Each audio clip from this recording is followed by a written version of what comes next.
Kayla Hicks, and I'm the author and illustrator of the picture book Dandelion, which is set to release February 3rd, which is coming up right around the corner. So I thought, in the spirit of releasing Dandelion, why not make a video about how to make Dandelion, which could be used for parents who at home want to make a character from a book with their kids, or could be used in a preschool room, kindergarten room, first grade room for teachers who want to do an activity on a book character with their students. Now, I thought it'd be great to have this video because when I first started talking about the idea of making Dandelion, I was okay at art, but I wasn't great at art, and I didn't really know how Dandelion was going to come to be. Did I need to try to make it myself, which might not look the greatest, or did I need to hire somebody to help me create the illustrations for this story that I really wanted to make into a picture book? So I think that when I started talking to my husband about how I was going to create the pictures, I thought, let's just see what my daughter has in her art cupboard. So I went through her art cupboard and I found a little watercolor paint set. It probably had 6 colors on it, the basic colors. And I managed to come up with this picture of Dandelion. Not too bad. I cut out all of the pieces and put it together. Now it was on printer paper, and the color kind of mixes together in a weird way that probably wouldn't be the best format for a book. And after I had a meeting with a publisher who it didn't really work out, they had suggested me, get professional paints, get professional paper, that way it doesn't bleed, and you're going to come out with a much better picture. So taking their advice, I did so, and that is how the best pictures of Dandelion came to be, which, when you compare them side by side, it's a big difference.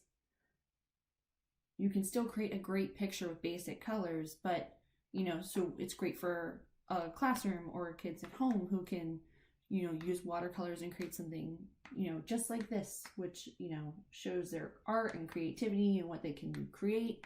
And then if you're creating a picture book or something more serious, the professional paint, the professional paper is going to give you a really nice polished look like this, which is what I use for Dandelion.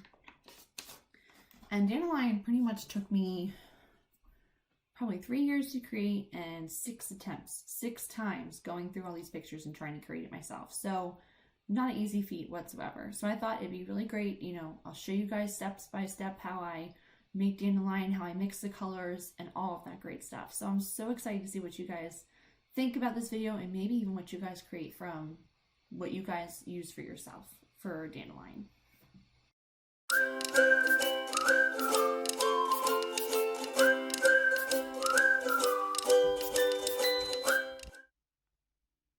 So before we get into talking about how I created Dandelion, all of the steps, I first wanted to cover what preschoolers and children are going to learn through art, using art mediums, creating art.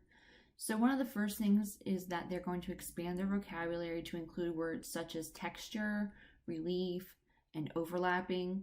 These all have to do with the types of marks the paint is going to leave on the paper, or the medium that they use. It wouldn't even necessarily need to be paint. It could be, collage materials. It could be clay. It could be Play-Doh. Whatever is going to catch their interest. The next, they're going to begin to recognize patterns, learn about primary colors, and discover how to mix 2 colors to make a 3rd color. And lastly, when they look at and create art, they learn concepts of patterns, symmetry, balance, and composition, which is pretty much how the whole picture looks as they create it, and when it's finished, how people are going to interpret it, how they're going to interpret their art. Children can learn a lot of concepts through art that I don't think parents or people necessarily think about, when kids are doodling on paper. They're actually learning a great deal of concepts when they're just experimenting with art and expressing themselves in this way.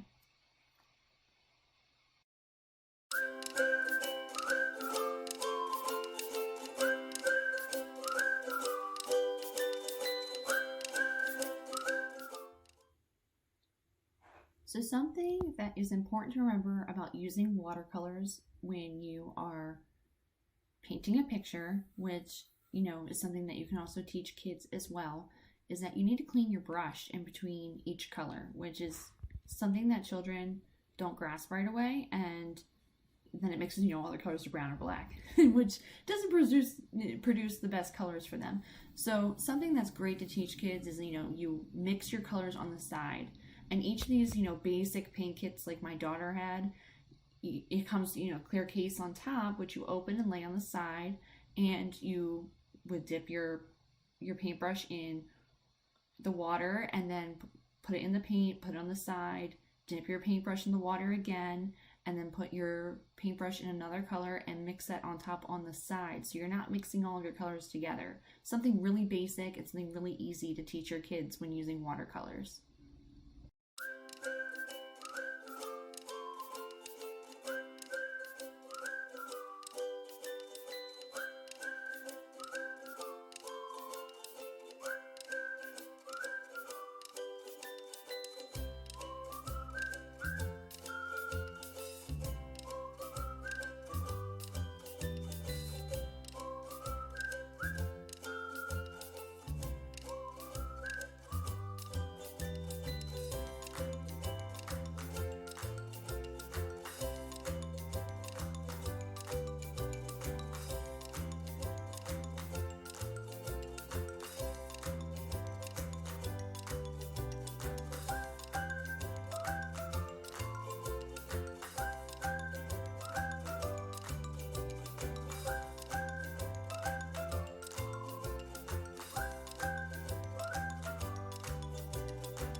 hope that you enjoyed watching the creation of Dandelion, and I hope that you can use these tips that I gave you in helping in your classroom with your kids if they decide to use watercolors or decide to create Dandelion.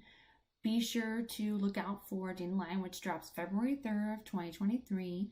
And also on my site, there'll be available a Dandelion Learning Kit, which has activities that are branch off of Dandelion. So art, STEM, all those great things. It's going to have life cycle cards for each of the characters that appear in there, the heathers, the pansies, the dandelion. There's also going to be a matching game and informational posters. Lots of great stuff there that you will be able to find on my site on the dandelion section. All right, thank you guys.